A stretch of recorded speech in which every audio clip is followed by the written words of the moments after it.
Shalom, saudara kasih Tuhan. Mari kita tunduk kepala kita berdoa. Bapa kami dalam surga yang kami kenal di dalam nama Tuhan Yesus, sungguh kami mengucap syukur kepada Tuhan jikalau setiap hari Tuhan telah pelihara kami, Tuhan jaga dan lindungi kami, sehingga sampai hari ini pun kami boleh berdoa, kami boleh bersekutu dengan doa-doa kami, baik doa pagi maupun malam melalui YouTube ini. Tuhan memberkati setiap kami yang mendengar. Tuhan memberi kekuatan, kemampuan kepada setiap kami. Di dalam nama Tuhan Yesus, Engkau memberkati kami yang dalam masalah, kesulitan, sakit, penyakit, pergumulan. Dalam nama Tuhan Yesus, haleluya, amin. Kita orang yang percaya pasti telah diberi kuasa oleh Tuhan. Sehingga di dalam Yohanes pasal 1 ayat 12 dikatakan, barang siapa yang percaya kepada Yesus, maka dia diberikan kuasa menjadi anak-anak Allah.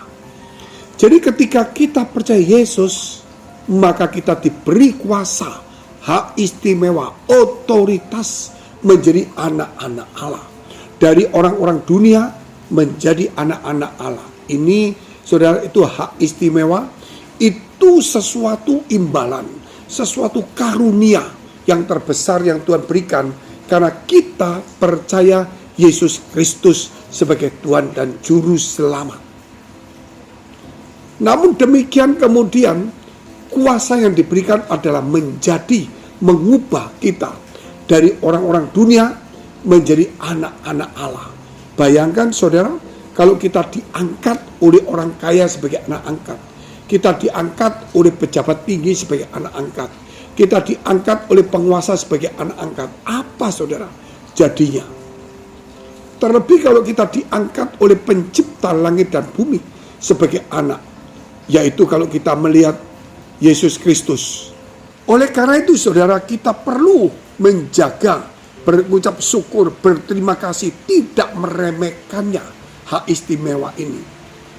Sama seperti kita saudara kalau melihat adalah Esau yang diberi hak kesulungan itu pasti, tetapi kemudian dia meremehkan dan menjualnya, sehingga hak kesulungan yang pasti sebagai anak sulung itu diberikan, dijual karena diremehkan kepada Yakub, sehingga Esau kehilangan. Bayangkan kita ini sama seperti orang-orang yang kayak Yakub lah saudara, yang tidak punya hak kesulungan, yang tidak punya hak jadi anak-anak Allah karena dosa, kejahatan kita, latar belakang yang tidak baik. Kemudian kita diberi hak kuasa, ya, istimewa, otoritas menjadi anak-anak Allah. Kita tidak boleh lagi meremehkan, kita tidak menganggap itu murah. Kita harus menghargai dan mengucap syukur, saudara, supaya kita jangan menjualnya seperti Esau.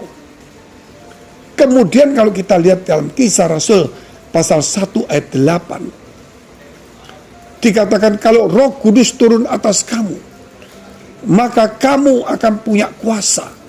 Ketika Roh Kudus turun atas kita, maka kuasa itu di dalam bahasa aslinya itu dunamos. Sama-sama ketika Yesus turun dalam hidup kita, maka kita diberi kuasa untuk menjadi anak Allah, hak istimewa, otoritas menjadi anak Allah.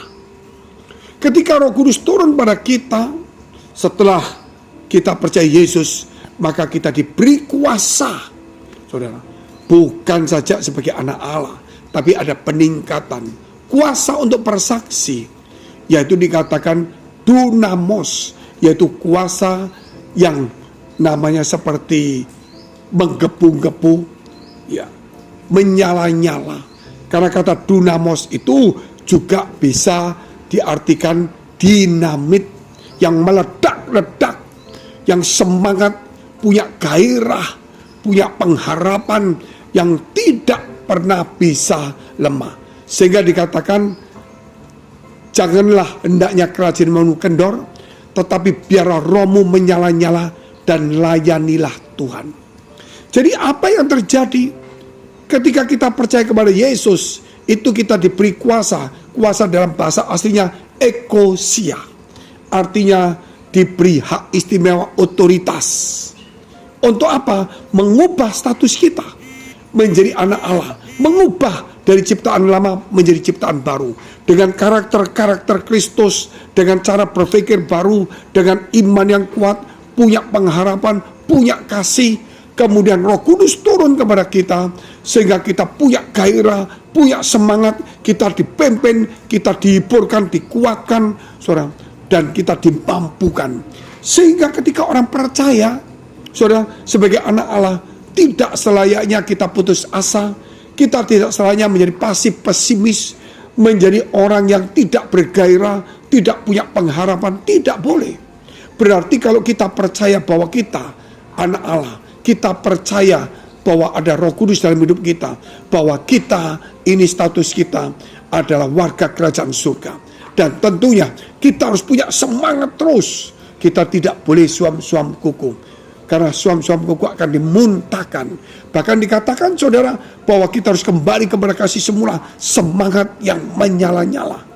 Jadi orang-orang percaya sudah tidak boleh lagi, saudara, hidupnya itu akhirnya cuman padam. Sehingga dikatakan jangan padamkan roh. Kenapa? Ketika Roh Kudus turun ada api yang menyala. Sehingga kita Kisah Rasul pasal 1 ketika, atau pasal 2, ketika mereka dipenuhi Roh Kudus ada lidah-lidah api. Dikatakan seperti api itu menyala-nyala.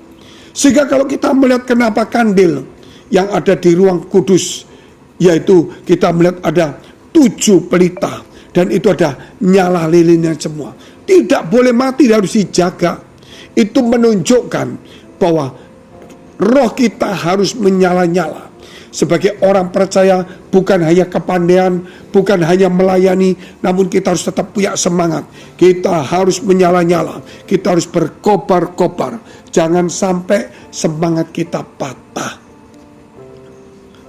Apa yang terjadi kemudian kalau kita punya semangat roh yang menyala-nyala dari Roh Kudus?